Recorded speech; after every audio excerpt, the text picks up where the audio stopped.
on the 8th of December in 1870, Pope Pius IX proclaimed St. Joseph as the patron of the Universal Church.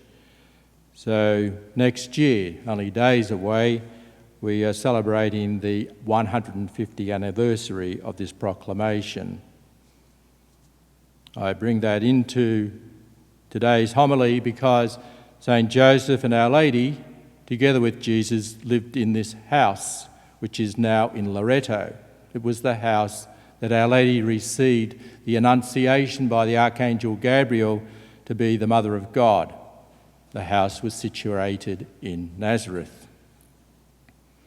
This particular house, how did it get to Loreto? There are two theories, but one is more substantiated by historical documentation than the other.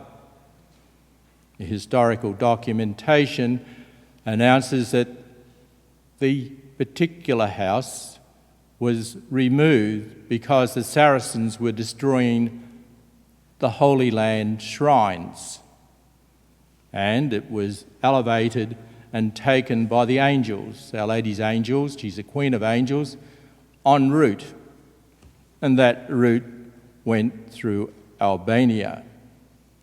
There are a number of locations where it was situated before it eventually finished in the place called Loreto.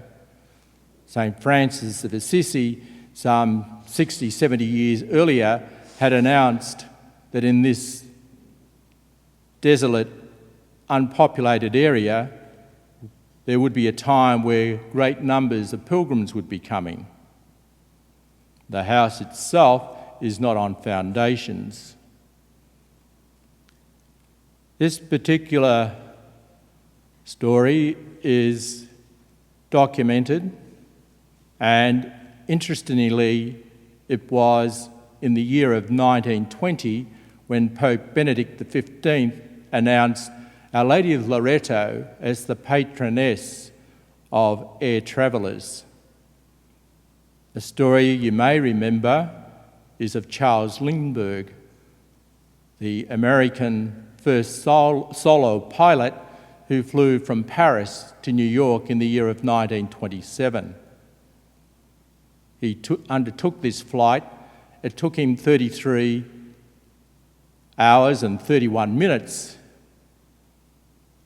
And the reason he was able to sustain himself and stay awake was that his pastor from St. Enrico's in St. Louis had given him a medal, and the medal was Our Lady of Loreto.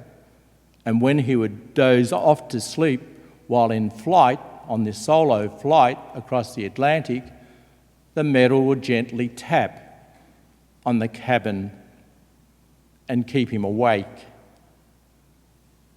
In the first reading today, we hear about David as being the one who brings the Ark of the Covenant to a location, and this Ark has the symbols of the real presence of God. Symbols only. It has the rod of Aaron, the 10 Commandments on the written stone, written in the stone, and also it has some specimens of the manna which had fallen from heaven, which the Israelites required in order to sustain their existence while they're on their 40-year journey. But the true Ark of the Covenant, the one with the real presence, the body, blood, soul and divinity, the divinity was encased by Our Lady, the divine person of Jesus came into being and was conceived in the womb of Mary, is an incorruptible ark. And it is that incorruptible ark which was assumed body and soul into heaven.